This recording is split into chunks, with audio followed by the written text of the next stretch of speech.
Yo les gars, c'est Mathis Football. On se retrouve aujourd'hui pour une toute nouvelle vidéo. Le débrief donc de cette deuxième journée de Ligue 1 Uber Eats entre l'Olympique de Marseille et le FC Metz. L'Olympique de Marseille qui se déplaçait donc du côté du FC Metz. Score 2 buts partout, égalité parfaite. Voilà, l'OM qui avait bien débuté pourtant avec le premier but de Emran Sloglo. Voilà, première titularisation, premier but, première frappe, voilà, donc frappe au premier poteau d'Oukidja qui se laisse battre. Donc on commence bien le match à la 14e minute, but de Soglo. Ensuite on reprend la deuxième mi-temps, voilà l'OM qui domine. Arrive ce carton rouge après une faute sur Iliman Ndiaye. Donc carton rouge pour Ababakar Lo à la 59e minute. Voilà, carton rouge indéniable, hein, le rouge est plus que mérité franchement. Donc c'est tout à fait normal voilà, que le carton rouge est sorti directement. Et ensuite, les mecs, à 10 contre 11, l'Olympique de Marseille qui est censé aller mieux normalement quand ça se passe comme ça, et bah ça va être totalement l'inverse, les mecs, parce que les Messins vont avoir une poussée d'hormones. Voilà, Cheikh Sabali à la 65e minute qui va mettre une frappe qui est déviée en pleine lucarne par Valentin Rongier. Voilà, bon, le PSG peut rien faire sur ce but-là, franchement, je lui en veux pas. La frappe est totalement déviée et il ne peut absolument rien faire. Et ensuite, les mecs, 6 minutes plus tard, George Mikotadze vient mettre le deuxième but sur un corner où il est totalement seul. Voilà, contrôle, frappe. Mais Paolo Lopez, Paolo Lopez, on en fait des caisses, les mecs, avec Balerdi. Mais j'aimerais qu'on s'attarde sur le cas Paolo Lopez, qui nous coûte quand même très souvent des points depuis la saison dernière. Il n'est pas décisif, il n'est pas bon sur sa ligne. Enfin, j'ai l'impression qu'en fait, même son jeu au pied est loin d'être le meilleur au monde. Donc Paolo Lopez, à un moment, ça va plus. Il faut peut-être le prévenir que la saison a commencé. Je pense que ça serait pas mal de lui dire. Mais c'est vraiment inquiétant, les mecs, Paolo Lopez.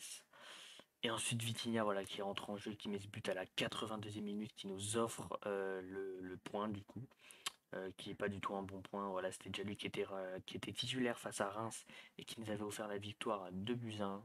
Ce soir, c'est lui qui nous offre le point du match nul. Merci encore Vitinha. Même si franchement pour Metz, c'est un point de gagné vraiment. Et pour l'Olympique de Marseille, c'est deux de perdu. C'est pas du tout la même affaire. Et voilà, surtout au niveau franchement des stats, 10 tirs, c'est déjà beaucoup pour les Messins. 10 tirs, 5 cadrés les mecs. 22 tirs pour l'Olympique de Marseille, 5 cadrés également. C'est pas normal le taux de cadrage. Voilà, 22 tirs pour seulement 5 cadrés, les mecs, c'est beaucoup trop peu. Va falloir régler le coche tout simplement. Un Olympique de Marseille pas dominateur, voilà, 42% de possession pour Metz et l'Olympique de Marseille 58%. Très peu de fautes du côté de l'OM, voilà, 9 comparé aux Messins qui en ont fait 15. Beaucoup de corners. Voilà, l'Olympique de Marseille qui a joué ce vendredi soir, donc qui sont donc provisoirement premiers de ce classement, même si je pense qu'on va très vite bouger. Au niveau des compos, les mecs, de côté de l'Olympique de Marseille, on a le droit donc à Paul Lopez dans les buts. Donc je vais me répéter encore une fois, mais Paul Lopez, ses erreurs, les mecs, nous coûtent beaucoup trop cher.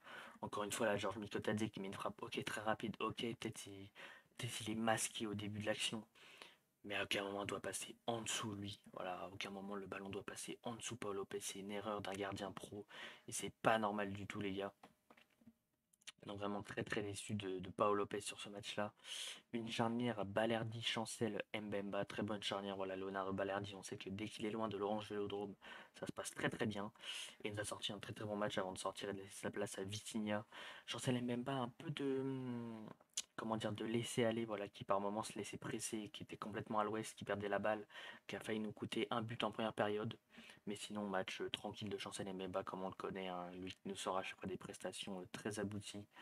Un Jonathan Klaus beaucoup moins en vue que face au Panathinaikos. Voilà, physiquement, on le sent quand même qu'il a pris un coup durant les 120 minutes de jeu face au Panathinaikos. À la 77e minute, il demande à sortir. Malheureusement, tous les changements ont été faits, donc c'est totalement impossible. Donc voilà, il ne sortira pas.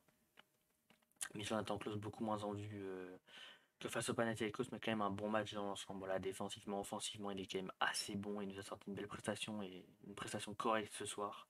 Renan Lodi, c'est un peu comme Jonathan Klaus, les mecs beaucoup moins en vue que face au Panathinaikos. Il prend d'ailleurs un carton jaune assez bête, voilà, loin de la cage de Paolo Lopez. Mais voilà, un joueur qui offensivement apporte beaucoup. Les centres très très travaillés, très très bons. Défensivement, c'est un peu fébrile, mais je pense que ça va se travailler au fur et à mesure de la saison, les gars. Mais Renan Lodi, comme Jonathan Klaus, a eu beaucoup de mal physiquement. On avait le droit à Emran Soglo côté gauche.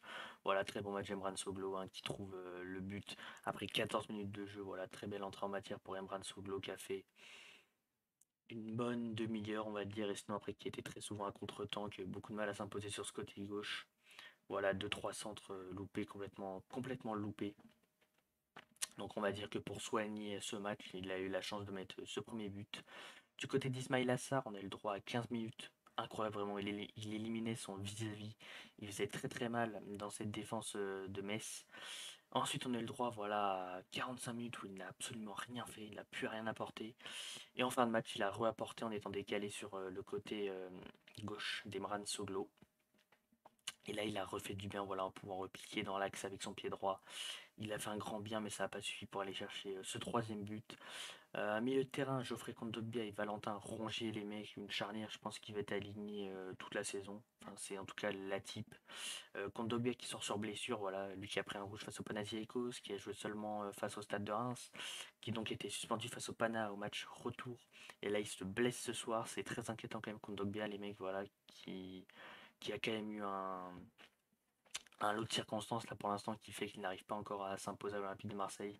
Un match pas terrible dans l'ensemble, voilà, des renversements très souvent loupés les mecs. Et je pense que Kondogbia on l'attend à un niveau beaucoup plus élevé. Valentin Rongier, c'est du Valentin Rongier les mecs, je vais pas débattre pendant une demi-heure, c'est le même que l'année dernière. Il récupère des ballons, il se projette, il est très fort physiquement et voilà, il n'y a pas grand chose à dire sur le Val national.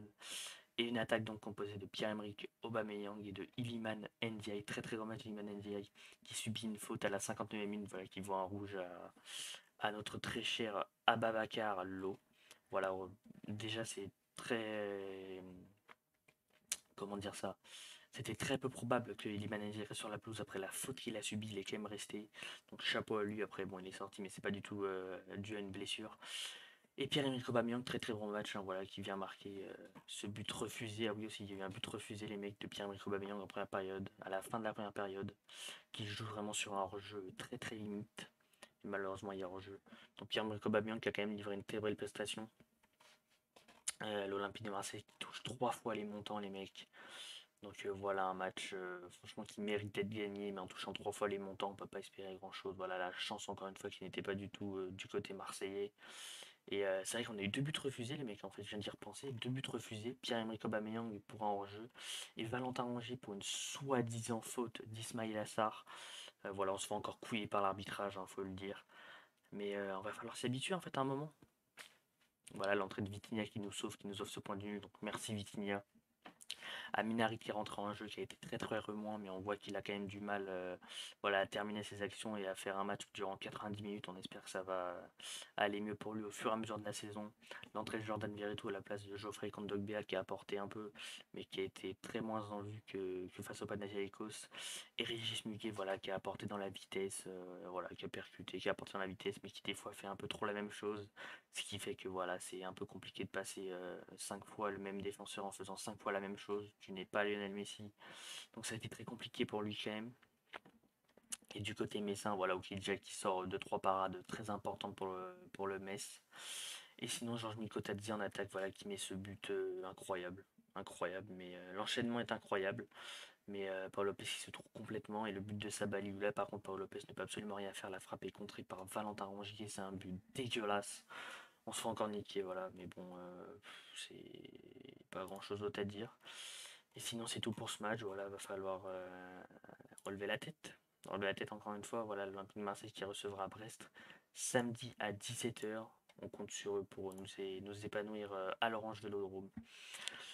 Et puis sur ce les mecs, bah, c'était tout pour ce petit débrief. Je compte sur vous pour bien évidemment liker voilà, cette vidéo pour le référencement de la vidéo et de la chaîne. Ça fait énormément plaisir, c'est un clic qui vous prend 2 secondes et ça me soutient énormément. À vous abonner en activant la cloche des notifications pour être au courant de toutes les nouvelles vidéos qui arrivent sur la chaîne YouTube. À commenter en me donnant vos tops et vos flops de ce match et aussi à me donner votre avis sur le match dans sa globalité, que ce soit sur les trois poteaux qu'on a mis, sur les occasions manquées, sur le jeu de l'OM, voilà, sur l'arbitrage qui a été déplorable encore une fois. Voilà, je compte sur vous pour m'écrire tout ça en commentaire. Et puis sur ce les mecs, c'était tout. Bisous. Allez l'OM, c'était Mathis Football. Ciao l'équipe.